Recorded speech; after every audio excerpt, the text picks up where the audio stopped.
Hello there, I'm Frank Crenshaw. This is Frank's Plastic Modeling page, and this is my day 2 build of the Seawolf submarine. Actually, it's day 3. I just didn't feel like making a video last night, so this is what I did yesterday. One of the first things I did was I did in fact, mate this conning tower to the fuselage using magnets. These are simple neodymium magnets drilled in and attached with super glue. And then there's a corresponding neodymium magnet in the conning tower, or the fin, or whatever they call it, the sail. The problem that I had is I had a little bit of a bow right here and a little bit of a bow right here that were visible, and that was annoying to me. So I came up with a way that I was going to fix that. And how I did that is I actually put down some of the old bare metal foil around this conning tower right here. And then I used something I call plastic butter to, let me see if I can get this to zoom in on it. I used plastic butter to sort of fill that in. Now there was some aluminum foil right here. In fact, I just used this stuff right here. This is, I've had this forever, and I don't use it that much, but this is a perfect use for it. Because what I needed was a barrier so that my plastic butter wouldn't actually stick to my model kit and only to the conning tower. So I laid down this barrier of this aluminum foil. And what I did is I used what I call plastic butter. And this is just sprue that has been thinned with glue, Tamiya liquid cement. And it's very thick. I mean, it has the consistency of, peanut butter or butter. So it's not flowing. I mean, this is thick. This is really thick. And this is ideal for plastic modeling. So what I did is I coated these edges with this plastic butter, right? And I just mashed it down onto my hull here. And then this, of course, squished out. And then I just mashed it in with a toothpick to make sure it was nice and flush on both sides. And I'm going to let it dry. And I'm literally going to let this stuff dry for 2 days before I touch it.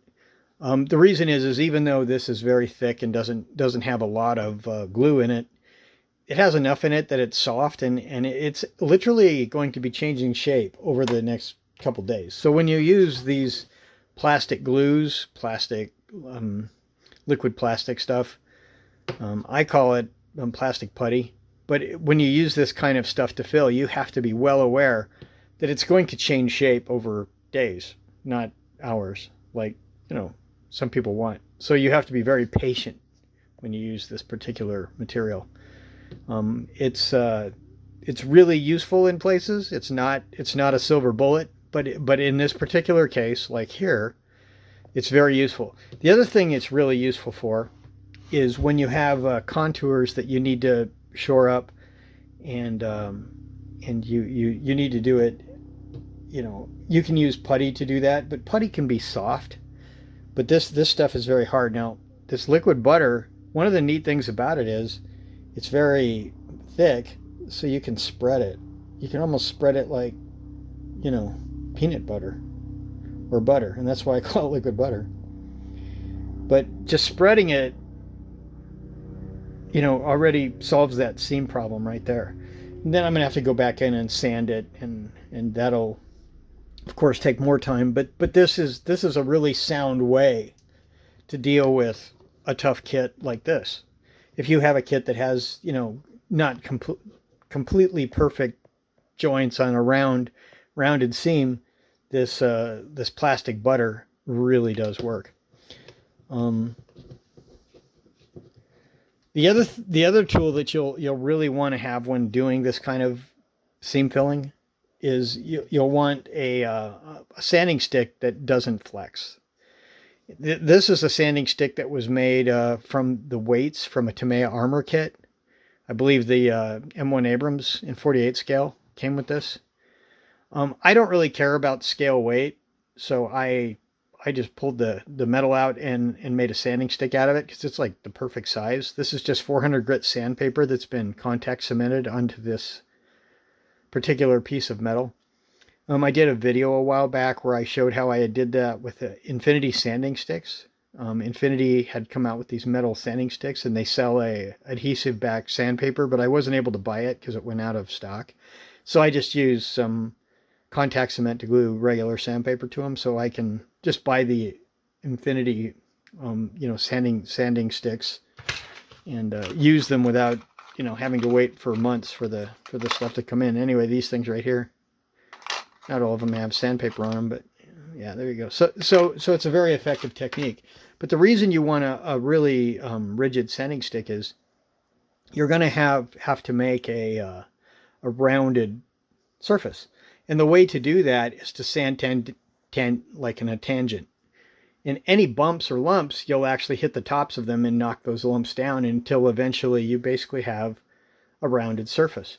And the tangent nature of the sanding, I won't sand this way. I will sand tangent to the circle of the hole.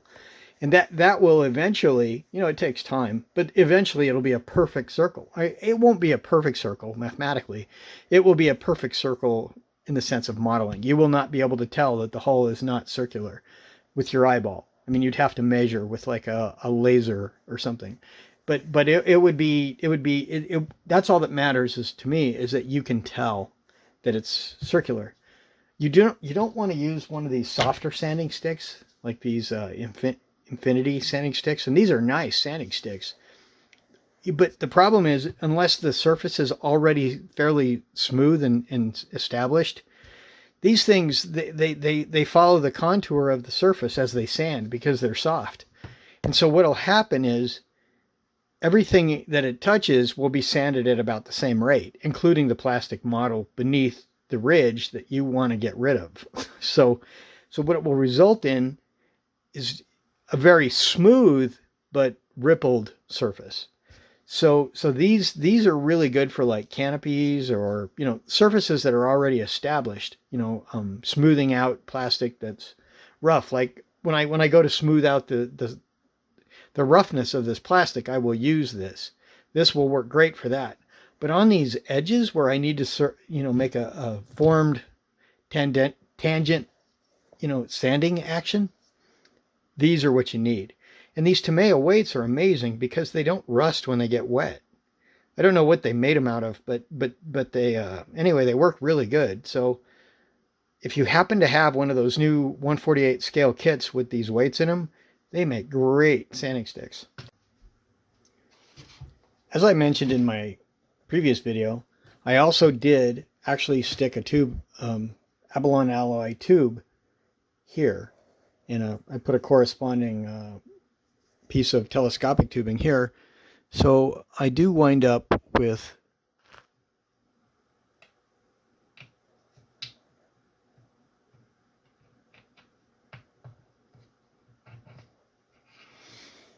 a bow plane. My bow plane goes through the tubing, and that's actually very accurate because these bow planes actually are on a very planar surface with each other. So it's important to get them at the same plane. And to do that, I just stuck that tube through there. And of course, the other side will have that. I did actually get on the internet, and I did actually look to see if there were reviews or builds of this particular kit. And surprisingly, I didn't find a whole lot.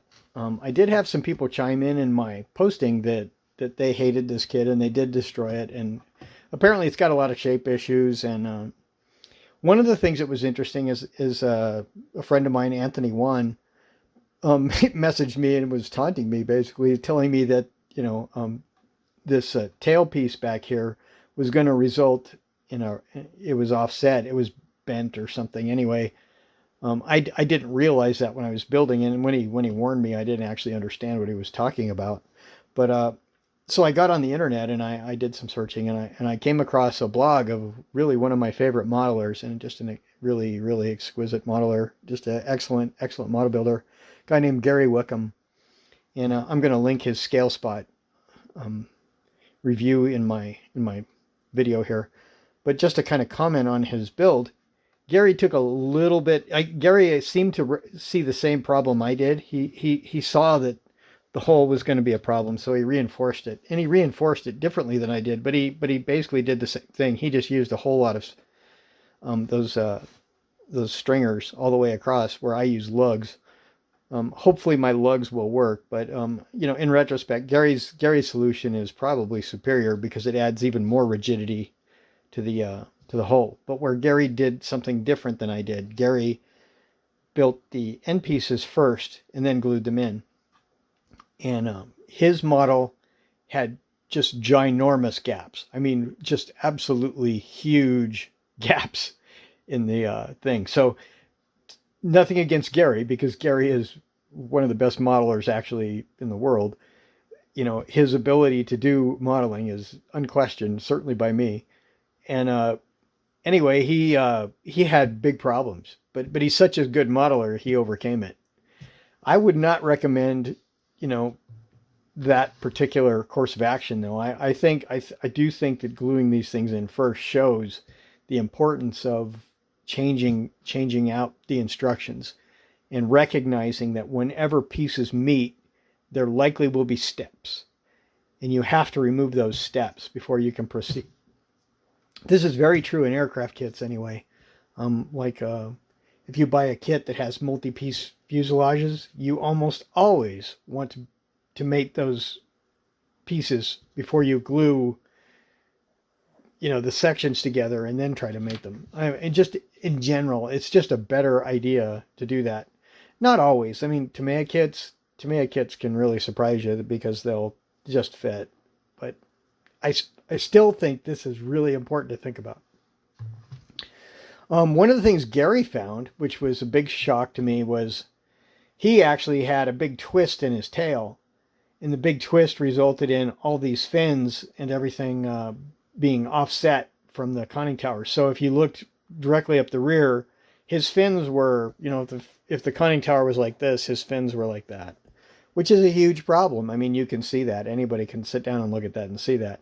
Now, fortunately, the path I took, and I really didn't even think about this when I did this. When I was building this model, I didn't even think about it. All I did was match everything up geometrically along the seams, and I assumed that if I matched this seam to that seam, that I would have a straight up and down, fin. But that's clearly not necessarily true. And Gary's build showed that. And if Trumpeter screwed that up, well, I'm going to have a problem. Well, to my surprise, and I can't really show it in this video, but this is a tube that I have stuck through that I'm going to be sticking the rudder, or whatever these control pieces are called, these tail fins, through. Now, when I line this up and I hold it up and I look at my inserted conning tower back here, it's straight. So for some reason it's level. I don't know why I just got lucky, or if Gary got unlucky, but in mine it's actually straight. I don't have any problem at all. But this right here could be the reason Gary had problems. So I've glued my holes together, and I've spent a lot of time matching and mating and carefully putting things together. And I don't know if it's showing up in the video, but there's a little step right there. I'm not too worried about this because I can move these little lugs here. I can remake these and move these, and I can put them anywhere I want. So I don't actually even care if any of these are off, because I can totally, right now in the build process, my strategy will be, if they're off, I will move them to where they need to be. So I'm not worried about whether they're straight or not.